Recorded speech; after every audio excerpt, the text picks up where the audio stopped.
Halo Sobat Sama Kanang, gimana kabarnya? Semoga kalian baik-baik saja ya. Seperti biasa, pada video kali ini kita akan membahas preview cerita Donghua Renegade Immortal episode ke-145, yang dimana pada episode sebelumnya Wang Lin berhasil mencuri separuh tulang dewa kuno dari ular Moongazer dan melarikan diri keluar angkasa. Demi lolos, ia bahkan rela menghancurkan harta berharga yang telah dipeliharanya selama ratusan tahun. Namun saat efek buah yang membuat Moongazer mabuk menghilang, monster itu sadar tulangnya dicuri dan langsung mengamuk. Dalam pengejaran tersebut, Moongazer menunjukkan kekuatan yang jauh melampaui dugaan Wang Lin, bahkan mampu menggunakan bahasa dewa kuno. Kecelakaan yang kebetulan berhasil kabur dari tubuh monster itu juga ikut terseret dalam bencana dan menjadi sasaran serangan mengerikan. Puncaknya, Moongazer melepaskan jurus legendaris jari dewa kuno, serangan yang menghancurkan semua pertahanan di jalurnya. Wang Lin mengorbankan berbagai kartu truf dan penjaga langit miliknya untuk bertahan, tetapi tetap tidak mampu menghentikannya. Pada akhir pertarungan, jari dewa kuno menghantam Wang Lin secara langsung dan menghancurkan tubuh fisiknya hingga menjadi debu. Dan itu merupakan inti cerita pada cerita sebelumnya. Kalau begitu, sekarang langsung saja kita masuk ke bagian cerita terbaru.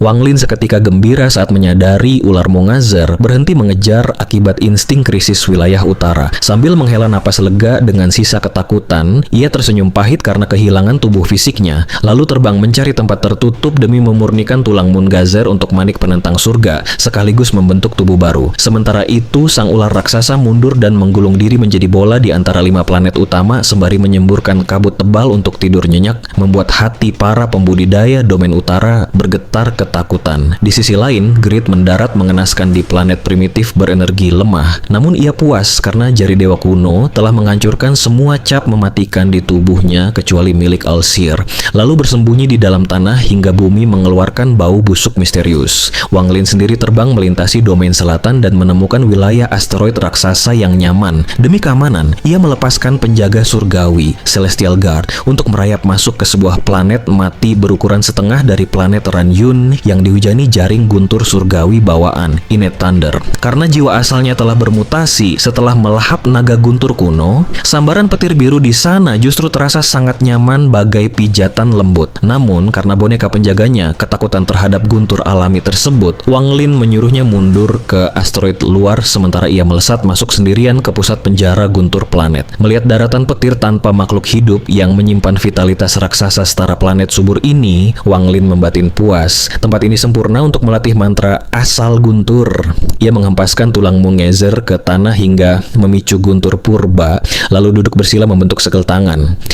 Jutaan percikan guntur langsung merangsek masuk, mengurung jiwanya di dalam bola petir raksasa. Di sisi lain, di asteroid luar, penjaga surgawi tetap setia berjaga. 20 tahun berlalu cepat, Wang Lin membuka mata lalu menghirup seluruh guntur pembeku hingga membentuk zirah petir di tubuh dan rambutnya. Berbekal ingatan dewa kuno Tusi, ia bertekad mereformasi fisik menggunakan taktik dewa kuno. Begitu tangannya menyentuh bumi dan merapalkan mantra, ia berseru, mengumpul. Seketika, kilatan guntur mencair masuk melalui telapak tangannya, membentuk struktur tulang tangan padat dari elemen emas dan petir. Kerangka utuh akhirnya kokoh terbentuk. Saat Wang Lin melayang, sambaran petir vertikal merajut jaringan otot serta urat hijau dan merah di luar kerangka emasnya. Ia lalu berteriak, mengisap, memicu badai petir dahsyat demi menyuplai darah dan vitalitas baru. Total 60 tahun berlalu, planet guntur itu terkuras habis hingga meredup. Sementara sisa petir telah memadat membungkus tubuh baru Wang Lin di dalam kepompong raksasa setinggi 30 kaki. Sesosok tubuh telanjang merobek kepompong dan berjalan keluar. Dialah Wang Lin yang kini tubuh barunya menyatu sempurna dengan guntur.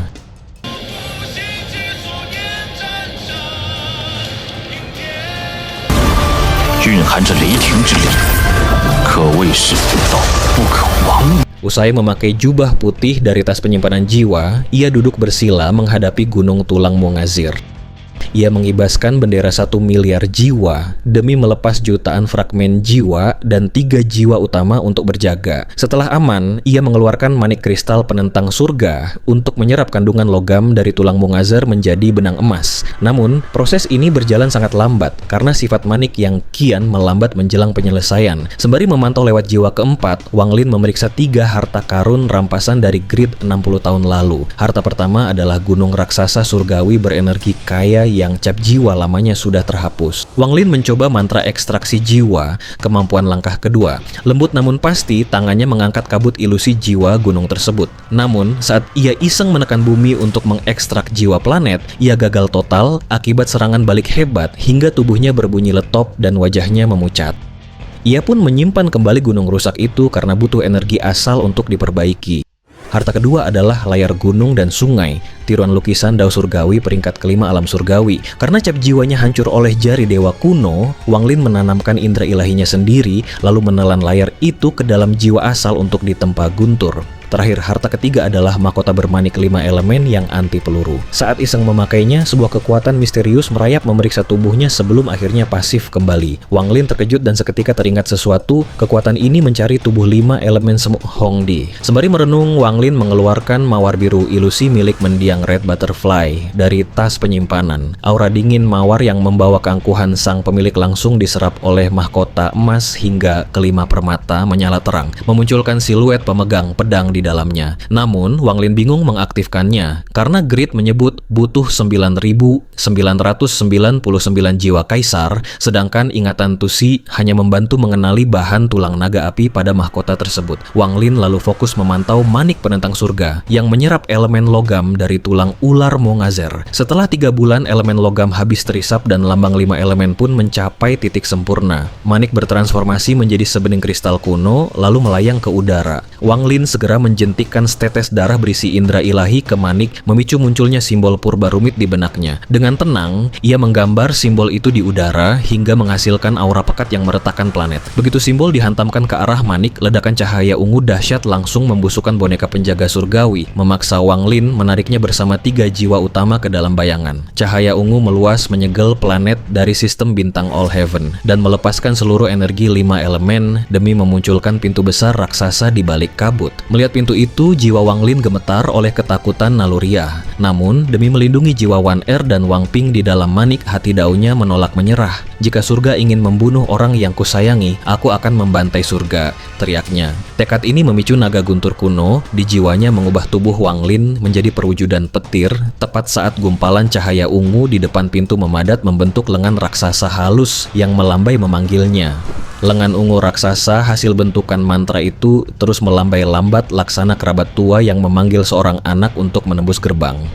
Namun Wang Lin justru merinding waspada melihat situasi aneh ini. Saat pintu raksasa mulai mengabur dan terancam lenyap, Wang Lin mengatupkan gigi, lalu melemparkan sisa tulang ular Mongazer yang telah kehilangan elemen logamnya ke arah langit menggunakan energi spiritual surgawi. Tepat sebelum menghantam gerbang, lengan ungu itu dengan santai menangkap dan meremas tulang tersebut hingga hancur lebur menjadi debu. Remasan bermodel hukum alam mirip Heavenly Chop ini melepaskan tekanan gila yang meretakkan planet Wang Lin serta menghancurkan asteroid sekitar menjadi ruang hampa. Kulit kepala Wang Lin mati rasa melihat kekuatan yang tak kalah mematikan dari jari dewa kuno. Usai melambai sekali lagi, lengan dan pintu raksasa itu akhirnya lenyap perlahan. Sementara itu, seluruh cahaya ungu mengembun kembali ke dalam manik penentang surga yang kini jatuh ke tangan Wang Lin layaknya batu biasa. Energi 5 elemen yang dikumpulkan 1000 tahun ludes total, namun saat diperiksa, jiwa Li Wan Er, Wang Ping dan Qing Yi di dalamnya justru terlihat jauh lebih hidup dan stabil. Wang Lin mengernyit bingung, berspekulasi apakah para pendahulu terdahulu masuk atau justru remuk dihantam lengan itu. Karena buntu, ia menyimpan kembali manik tersebut di dahinya. Planet ini sudah hancur lebur. Aku harus mencari tempat guntur yang lebih dalam di sabuk asteroid ini, batin Wang Lin. Ia pun melesat keluar menaiki kereta perang lalu melepaskan binatang guntur, Thunder Beast. Hewan itu sempat melolong bingung karena kini tubuh sang tuan telah menjelma menjadi perwujudan petir yang ramah bagi instingnya. Sembari menepuk kepala peliharaannya, Wang Lin melanjutkan perjalanan dengan hati yang agak kecewa karena fungsi manik tak sesuai harapan besarnya. Makin dalam mereka menembus asteroid, denyut guntur makin pekat hingga langkah Thunder Beast mendadak terhenti akibat shock. Di hadapan mereka, kini terhampar danau guntur yang luas tak bertepi, tempat kilatan listrik bergerak liar menyerupai naga-naga raksasa. Wang Lin segera turun, menempatkan penjaga surgawi di tepi, lalu melangkah maju dengan hati-hati. Baru berjalan 20 langkah, tubuhnya mati, rasa dikepung guntur masif. Lalu ia duduk bersila, melatih mantra. Asal guntur disusul Thunder Beast yang ikut menyerap petir di tepian. Di sisi lain, jauh di luar sabuk asteroid, tampak seekor Thunder Beast lapis baja hitam tanpa tanduk tengah melaju. Cepat membawa pria parubaya berambut terurai tanpa ekspresi yang membatin. Alam surgawi guntur akan segera dibuka. Aku harus menyerap lebih banyak energi asal dari danau guntur.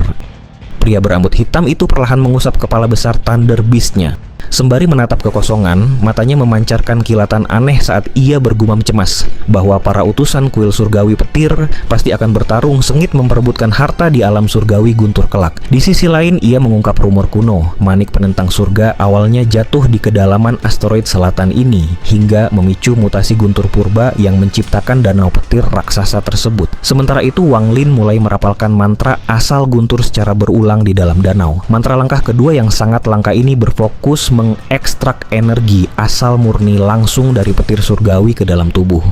Jika kultivasi tidak memadai, jiwa asal pengguna bisa hancur lebur seketika. Namun bagi Wang Lin yang jiwa dan fisik barunya murni terbuat dari petir, metode ini sangatlah cocok. Ia lekas membentuk 9 segel tangan berbeda, berkecepatan tinggi, memicu riak listrik pemikat yang langsung menarik untayan petir dahsyat masuk ke tubuhnya. Melalui pusaran besar yang berputar cepat di tubuhnya, Wang Lin memeras energi asal petir yang tidak murni. Baginya, energi asal adalah kemewahan yang mustahil dipulihkan mandiri oleh kultivator langkah pertama sebelum mencapai tahap ascendan. Namun, saat ia mencoba memurnikan dan mengalirkan jejak energi asal itu ke jiwanya, perubahan mendadak terjadi. Energi itu mendadak liar laksana kuda lepas kendali, melesat masuk dan menyatu ke dalam manik penentang surga di dahinya. Seketika raungan menggelegar, internal laksana dihantam gunung besar, membuat wajah Wang Lin memucat dan tubuhnya gemetar hebat. Manik penentang surga yang lepas kendali mendadak melayang keluar dari sela alisnya. Kejadian ini membuat seluruh danau guntur mengamuk gila-gilaan, memaksa penjaga surgawi dan Thunder Beast mundur ketakutan. Jutaan naga petir bersiul dari segala penjuru, tersedot masuk ke dalam manik yang berputar cepat, melahirkan pendaran cahaya ungu pekat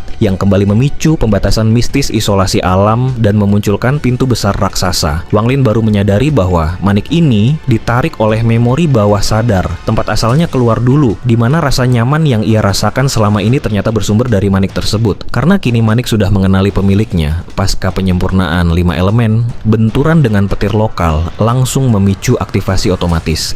Pintu raksasa dan kabut mengubah seluruh petir menjadi ungu pekat. Namun kali ini lengan ungu raksasa di luar pintu mendadak terlilit dan tertahan oleh rantai petir ungu yang masif. Melihat lengan itu terkunci dan melambat, Wang Lin memutuskan nekat mengambil peluang seumur hidup ini demi mengintip rahasia di balik gerbang. Ia melesat bak kilat menembus celah kecil pintu yang mulai terbuka, sambil tetap bersiap putar balik jika lengan itu lolos.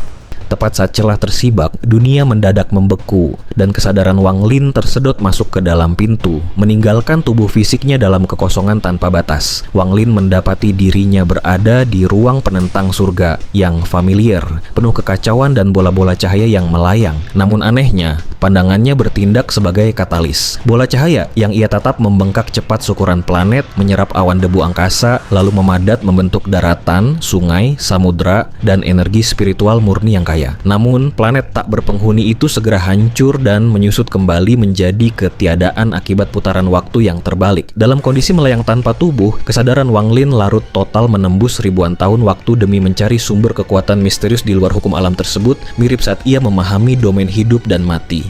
Ia tengah mencari Dao. Mereka yang mencari Dao mengerti di pagi hari dan mati menjelang senja, disesalkan. Mereka yang mencari Dao mengerti selama kematian, menyedihkan. Batinnya dalam pengembaraan mistis menangkap jejak kaki Dao. Di tengah pencarian tanpa waktu itu, Wang Lin melihat sebuah planet alami yang hangat dengan 2 planet kecil yang menempel manja penuh keterikatan di sisinya.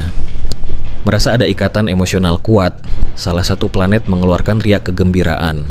Wang Lin menggerakkan tangan ilusinya hingga ketiga. Planet itu berubah menjadi 3 berkas cahaya di telapak tangannya. Wang Lin pun berhenti mencari Dao karena merasa dirinya sendirilah Dao tersebut. Kesadarannya lalu menjelma menjadi bola cahaya yang mengembang memadat membentuk planet baru berpemandangan spektakuler dengan gunung, sungai, dan laut biru. Di utara planet, hiduplah sepasang pria dan wanita, mirip Wang Ping dan pasangannya, dalam kehidupan desa yang damai. Di sisi lain, di bagian selatan, melesat wanita berbaju putih selembut air yang sibuk menyelipkan rambut hitam ke belakang telinga gioknya, bayangan Limuan. Wanita cantik itu terbang penuh kebingungan, menggigit bibir bawahnya, dan bergumam tegas, mengapa dunia ini memberi perasaan begitu familiar? Aku ingin menemukan jawabannya. Waktu abadi terus berputar lama melewati tahun-tahun tanpa batas. Namun ketiga sosok tersebut tetap tidak pernah berubah. Hingga akhirnya sang Dao sejati tiba, bumi menghilang dan planet itu tidak ada lagi. Ketiga orang tersebut kembali menjadi tiga bola cahaya yang terperangkap di dalam telapak tangan besar sebelum akhirnya memudar jauh. Saat telapak tangan itu menghilang, kesadaran Wang Lin tersentak bangun sepenuhnya dalam kehampaan sambil bergumam lirih. Jadi ini adalah Dao, dia sendiri adalah Dao. Saat pusaran emosi karma Limuan dan Wang Ping bergolak memicu pemahaman hidup mati, kesadaran Wang Lin mendadak tersentak bangun kembali ke depan pintu besar. Segala hal di sekitarnya seolah tak berubah, guntur masih bergemuruh dan cahaya ungu masih membungkus area tersebut, membuat pengalaman tadi terasa bagai mimpi yang sangat nyata. Perlahan celah gerbang raksasa serta lengan ungu itu menutup lalu lenyap. Namun manik penentang surga kini berubah mistis. Ukiran 5 elemen di permukaannya telah digantikan oleh lambang matahari, Yang, dan bulan, Yin, yang membagi manik menjadi dua sisi berbeda sebelum akhirnya merayap masuk kembali ke sela alisnya. Wang Lin berdiri diam mematung di udara, sembari memejamkan mata demi mengukir ingatan mimpi itu sedikit demi sedikit ke dalam hatinya. Ia sadar petualangan spiritual tadi adalah kesempatan magis luar biasa yang bahkan akan diburu mati-matian oleh tokoh sekelas All-Seer dengan menumbalkan planet Tian Yun, seluruh harta, serta mantra mereka demi membuka misteri langkah ketiga. Walau kultivasinya tidak langsung naik, ia kini menjadi semut langkai yang telah berhasil mengintip gerbang langkah ketiga. Sementara itu, efek pemahaman tersebut membuat Danau Guntur menyusut drastis hingga tersisa setengah dari ukuran aslinya. Di saat bersamaan, sesosok Thunder Beast lapis baja hitam melaju cepat membelah bidang asteroid. Di punggungnya duduk seorang pria berambut hitam parubaya dengan tingkat kultivasi tahap korporeal yang selangkah lagi menuju Nirvana Scryer. Pria itu awalnya datang ke Danau Guntur langganannya ini untuk melatih mantra asal Guntur. Namun ia mendadak suram dan waspada karena merasakan fluktuasi Guntur yang teramat ganas dan asing di pusat asteroid. Begitu berhasil menerobos lapisan batu terakhir, ia langsung terengah syok melihat luas Danau Guntur yang menyusut separuh. Terlebih saat mendapati Wang Lin melayang dikepung petir masif dengan rambut berkibar tanpa angin. Kehadiran pria itu laksana batu yang dilempar ke air tenang, menciptakan riak yang membuat Wang Lin perlahan membuka kelopak matanya. Itu adalah sepasang mata tak terlukiskan yang seolah menampung seluruh hukum alam semesta dan sisa mimpi mencari Dao. Saat Wang Lin menatapnya dengan pandangan linglung, tatapan itu menjelma bak petir jahanam yang meledak di dalam diri sang pria berambut hitam. Seluruh tubuhnya terkunci total, dunianya menyusut hanya menyisakan mata Wang Lin, dan darah serta energi asalnya berputar gila-gilaan karena didera ketakutan ekstrem yang bahkan belum pernah ia rasakan saat bertemu penguasa kuil surgawi petir sekalipun. Bagi Wang Lin, pria itu hanyalah bola cahaya mimpi yang harus melewati siklus kehancuran. Akibatnya, jiwa asal pria itu mulai terbakar oleh api tak terlihat, tubuhnya bersimbah peluh, dan ia merasa seolah surga sedang menitahkan kematiannya. Bahkan, Thunder Beast di bawahnya melolong pilu saat tubuh besarnya mulai terkikis hancur kembali menjadi tanah akibat penindasan level yang jauh lebih tinggi. Beruntung, kekeruan di mata Wang Lin segera memudar seiring ia menarik napas dalam dan menutup matanya kembali, membuat pria pucat yang kehilangan setengah energi asalnya itu terbangun dalam kondisi gemetar dan dilingkupi teror hebat. Di mata Shengong Hu, sosok Wang Lin tampak raksasa dan tak tertandingi di sistem bintang All Heaven. Ketidakpedulian yang memperlakukan dunia layaknya semut itu langsung meruntuhkan keangkuhannya menjadi ketundukan mutlak. Namun rasa terornya seketika berubah menjadi fanatisme buta saat ia teringat legenda kuno tentang mantra Dao Sight. Penglihatan Dao adalah sebuah tatapan magis legendaris yang bertahun-tahun lalu pernah digunakan oleh seorang kultivator misterius untuk menumbangkan seluruh pakar langkah kedua All Heaven hanya dalam satu gerakan.